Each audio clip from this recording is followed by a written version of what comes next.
उन्होंने कहा कि जो केंद्र से पैसा है वो खड्डे में डाला गया है और जो जिस जगह लगना चाहिए था वहाँ नहीं लगा है। आप क्या कहना चाहते हैं? नहीं देखो, हमारे जो माननीय सांसद है कंगना रनौत जी, वो कल रामपुर क्षेत्र में और कुल्लू के कुछ क्षेत्र में गई है और हवाई जो है वो उन्होंने हवाई जो है वो इंस्पेक्शन की है। और जो उनका बयान है वो बचकाना बयान है। और ये कहना कि केंद्र द्वारा जो है पैसा आया है, मैं स्पष्ट रूप से कह सकता हूँ कि पिछले वित्तीय वर्ष में हिमाचल प्रदेश में केंद्र सरकार द्वारा आपदा राहत में वही पैसा दिया गया है जो हिमाचल प्रदेश का हक था। उसके अलावा एक नया पैसा जो है वो ओवर एंड एबव जो हमारा हक था उसके अलावा हिमाचल प्रदेश में कोई पैसा नहीं आया है। कुछ लोग, कुछ भारतीय जनता पार्टी के वरिष्ठ नेता प्रधानमंत्री सड़क योजना के विषय में चर्चा करते हैं कि वो पैसा आया है, या प्रधानमंत्री आवास योजना जो पंचायतों की स्कीम है उसके बारे में चर्चा करते हैं। तो ये स्कीम्स तो नॉर्मल रूटीन की स्कीम्स है और ये हर स्टेट को जो स्कीम्स है, जो हिंदुस्तान के जितने भी राज्य हैं उन स्टेट को government of India according to their share, according to the proposals, वो हर स्टेट को देती है और हिमाचल प्रदेश को भी वही पैसा मिला है। उसके अलावा हिमाचल प्रदेश को जो है कोई पैसा नहीं मिला है, क्योंकि कंगना रनौत जी अभी राजनीति में जो है नई है, उनको सिस्टम का पता नहीं है। और एक फिल्म पर्सनैलिटी होने के नाते चर्चा में आना और एक भड़काऊ बयान देना और एक ऐसे शब्द बोलना जिससे मीडिया में जो है वो सनसनी फैले, वो उनकी पुरानी आदत है। समय के साथ जो है वो राजनीति सीखेंगी। ये सिस्टम पॉलिटिकल सिस्टम है, एडमिनिस्ट्रेटिव सिस्टम है, किस तरह से चलता है वो समय के साथ सीख जाएंगे।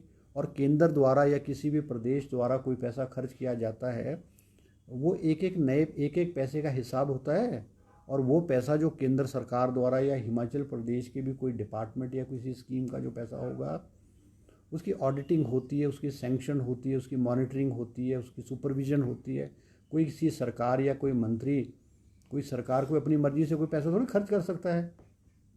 और हर वित्तीय वर्ष के बाद जो है ऑडिटिंग जो है अकाउंटेंट जनरल ऑफ इंडिया है, वो उनकी मॉनिटरिंग करता है उनके पैसों का ठीक पैसा खर्च हुआ नहीं हुआ, और नहीं होता तो ऑडिट पैरा बनते हैं। और जबकि हिमाचल प्रदेश के विषय में इस बारे में कोई भी ऐसी जो है टिप्पणी या कोई ऑडिट द्वारा नहीं की गई है। तो ये सिर्फ एक सनसनी फैलाने के लिए जो है और अपनी प्रेजेंस शो करने के लिए कंगना जी ने ये इस तरह के बयान दिए हैं। सर, मानसून की वजह से काफ़ी नुकसान हुआ है, क्या इंडस्ट्री को कोई नुकसान पहुंचा है? नहीं, अभी तक तो देखो मानसून का जो नुकसान हुआ है वहीं हुआ है जहाँ पे बादल फटे हुए हैं। और कुल्लू के कुछ क्षेत्र में जो है रूट्स को हुआ है, रामपुर में हुआ है और आने वाले क्षेत्र में हुआ है, और थोड़ा थोड़ा हिमाचल प्रदेश के अलग अलग क्षेत्रों में नुकसान हुआ है। मगर अभी इंडस्ट्रियल सेक्टर में कहीं भी जो है मुझे कोई रिपोर्ट अभी इंडस्ट्रियल सेक्टर में नुकसान की नहीं आई है। सर, नेता प्रतिपक्ष कह रहे हैं कि जो सरकार है प्रतिशोध की भावना से काम कर रही है, दुर्भाग्यपूर्ण है, और जो योजनाएं उन्होंने शुरू की थी वो भी बंद कर दी है। नहीं देखो, नेता प्रतिपक्ष जो है वो उन्होंने भी अपनी राजनीति करनी है, उन्होंने भी राजनीतिक बयान देने हैं। और उनके बयानों में जो ये कह रहे हैं स्कीम्स बंद हो रही है, उसमें कोई दम नहीं है। कांग्रेस की सरकार और माननीय मुख्यमंत्री ने कोई ऐसी स्कीम नहीं बंद की है। स्कीम्स अगर बंद की गई है तो वही स्कीम्स बन गई है जिनका जनता को लाभ नहीं मिल रहा था। अब ये जो आपके हिमकेयर की स्कीम है जिसका ये जिक्र कर रहे हैं, या आयुष्मान भारत की स्कीम है जिसका जिक्र किया जा रहा है, मैं आपके माध्यम से ये भी कहना चाहूँगा कि जो ये कहते हैं कि आयुष्मान भारत जो है गवर्नमेंट ऑफ इंडिया की स्कीम है, हिमाचल प्रदेश को आयुष्मान भारत में केवल 45 करोड़ रुपए मिलते हैं। उससे ऊपर का खर्चा जो है वो हिमाचल की सरकार वहन करती है। पिछले वित्तीय वर्ष में आयुष्मान भारत में राउंड अबाउट को 85 करोड़ रुपीस के करीब खर्चा किया गया है, जिसमें से कि 45 करोड़ रुपया जो है वो गवर्नमेंट ऑफ इंडिया से आता है और 40 करोड़ रुपए के करीब हिमाचल प्रदेश ने आयुष्मान भारत स्कीम में जो है वो पैसा खर्च किया है। और हिमकेयर स्कीम में ठीक है, हिमकेयर स्कीम जो है जब मुख्यमंत्री के ध्यान में ये लाया कि प्राइवेट हॉस्पिटल्स जो हैं वो ओवर चार्जिंग कर रहे थे और इस पैसे का जो आधार कार्ड की डुप्लीकेसी और उस आधार पे जो पैसे को गबन करने के हॉस्पिटलों ने प्रयास किया और इस तरह की बहुत सारी शिकायतें जो हैं सरकार की और हेल्थ डिपार्टमेंट के समक्ष में आई है। अब सरकार ने फैसला किया है कि जो हेल्थ केयर स्कीम है, हिमाचल की हेल्थ केयर स्कीम है, वो सरकारी अस्पतालों में ही जो है उसकी इम्प्लीमेंटेशन होगी। तो इसमें मुझे लगता कोई ऐसी बुराई नहीं है। और पिछली सरकार ने एम्पेनलमेंट ऐसे बहुत सारे ऐसे हॉस्पिटल्स को एम्पेनल किया था इन स्कीम्स के लिए, चाहे आयुष्मान भारत है, चाहे हेल्थ हिम केयर स्कीम है, कि जिन पे बेसिक फैसिलिटी नहीं थी और वो हॉस्पिटल जो है वो करोड़ों रुपए के जो बिल्स रेज करके हिमाचल सरकार को बिल रेज करके करते थे। और अधिकांश हॉस्पिटलों में जो फर्जीवाड़ा था तो सरकार अब गंभीरता से जो है वो इन्होंने बंद किया है और ऐसी चीज़ें हिमाचल प्रदेश के हॉस्पिटल्स में ना हो, इसलिए सरकार ने फैसला किया गया। और सर मानसून 70 भी आने वाला है, इस बार मानसून 10 दिन का रखा गया है आपकी तरफ से। विपक्ष कह रहा है कि हमारे पास बहुत सारे मुद्दे हैं सरकार को खेलने के लिए, फिर चाहे संस्थानों को बंद करने के मामला हो या फिर दूसरी चीज़ें हैं, तो सर सरकार इस तरह से मरीज करेगी। नहीं, देखो हिमाचल प्रदेश का जो मानसून सेशन है वो 27 अगस्त से आरंभ होगा और इसमें 10 सिटिंग्स होंगी।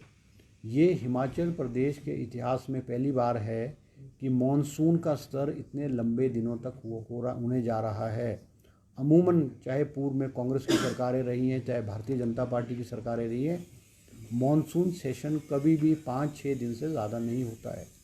ये फैसला मुख्यमंत्री जी ने इसलिए लिया है कि चाहे सत्ता पक्ष के लोग हैं चाहे विपक्ष के लोग हैं, वो सदन में अपनी बात जो है सरकार के समक्ष रखें और उनको उचित समय मिले। ठीक है, हम कोई भारतीय जनता पार्टी से कोई घबराते नहीं हैं, डरते नहीं हैं और हम ये चाहते हैं हिमाचल प्रदेश के जो इश्यूज़ हैं, हिमाचल प्रदेश के जो हित की बात है और एक सार्थक चर्चा, एक पॉजिटिव चर्चा हिमाचल प्रदेश के सदन विधानसभा में हो। सरकार उसका जवाब देगी और जो एक पॉजिटिव सजेशंस है, पॉजिटिव चीज़ें हैं, वो हम विपक्ष की बात को पहले भी हमने माना है और हम विपक्ष की बात को मान करके उचित अमली जाना जो है इसमें पहनाएंगे। सर, जो मेडिकल डिवाइस पार्क का कुछ पैसा वापसी लौटाने को लेकर के सहमति हुई है सरकार ने, किस तरीके से सर कब तक वापसी लौटाएंगे? नहीं, देखो मेडिकल डिवाइस पार्क में जो है वो विस्तृत रूप से कैबिनेट में भी चर्चा हुई है और क्योंकि सरकार को ऐसा लगता था कि मेडिकल डिवाइस पार्क से हिमाचल प्रदेश को कोई ज़्यादा लाभ होने वाला नहीं है, क्योंकि उस पर जो बिडिंग के आधार पे मेडिसिनल डिवाइस पार्क पूर्व की भारतीय जनता पार्टी सरकार ने लिया था, उसमें 1 रुपये मीटर पे जो है ज़मीन देने की बात की गई थी, 3 रुपये यूनिट बिजली देने की बात की गई थी। तो सरकार को लगा कि ये हिमाचल प्रदेश के हितों के लिए it is not positive for the state of Himachal Pradesh. तो उन्होंने अभी फैसला भी, इट इज़ अंडर कंसिडरेशन और हम उसको कुछ पोर्शन में मेडिसिनल डिवाइस पार्क जो बन रहा है उसमें हम 25% 30% एरिया में मेडिसिनल डिवाइस पार्क बनाएंगे और बाकी जो लैंड है वो मार्केट रेट पर बेच करके हम जैसे जेनरिक मेडिसिन्स है और हिमाचल प्रदेश में जो ग्रीन इंडस्ट्रीज़ है उनको प्रमोट करने के लिए हम उस क्षेत्र को जो है इस्तेमाल करेंगे। सर, अभी आप कुछ जिलों के दौरे पे भी गए थे, इस प्रकार जो उद्योग लगे हुए हैं, जैसे बात मोबिलाइजेशन की हो रही, क्या नया जो है वो स्टार्टअप करने जा रहे हैं? नहीं, अभी तो मैं गया था, मेरा मकसद था हिमाचल प्रदेश में जो बॉर्डर एरियाज़ हैं वहाँ पे जो इलीगल माइनिंग है उसको रोका जाए और हमने सरकार को और डिस्ट्रिक्ट एडमिनिस्ट्रेशन को सख्त आदेश दिए हैं, चाहे BBND एरिया है, चाहे ऊना है, चाहे कांगड़ा के बॉर्डर एरियाज़ है, चाहे सिरमौर के एरियाज़ है, वहाँ पे सख्ती से निपटा जाए इलीगल माइनिंग के लिए। चाहे किसी भी ओहदे पे बैठे हुए लोग हैं उनके खिलाफ़ उचित कार्रवाई की जाए। और मैंने खुद भी और मुख्यमंत्री के मुझे आदेश थे कि कोई पॉलिटिकल इंटरफेरेंस नहीं की जाएगी और मैंने एडमिनिस्ट्रेशन को स्पष्ट रूप से कहा है कि ये आदेश मुख्यमंत्री के हैं, चाहे सत्ता पक्ष के लोग चाहे विपक्ष के लोग जो कुर्सियों पे बैठे हैं उनकी बात को ना माना जाए और जो गलत काम करता है, इलीगल काम करता है, उसके खिलाफ़ अकॉर्डिंग टू द लॉ सख्त एक्शन लिया जाए। ठीक है जी।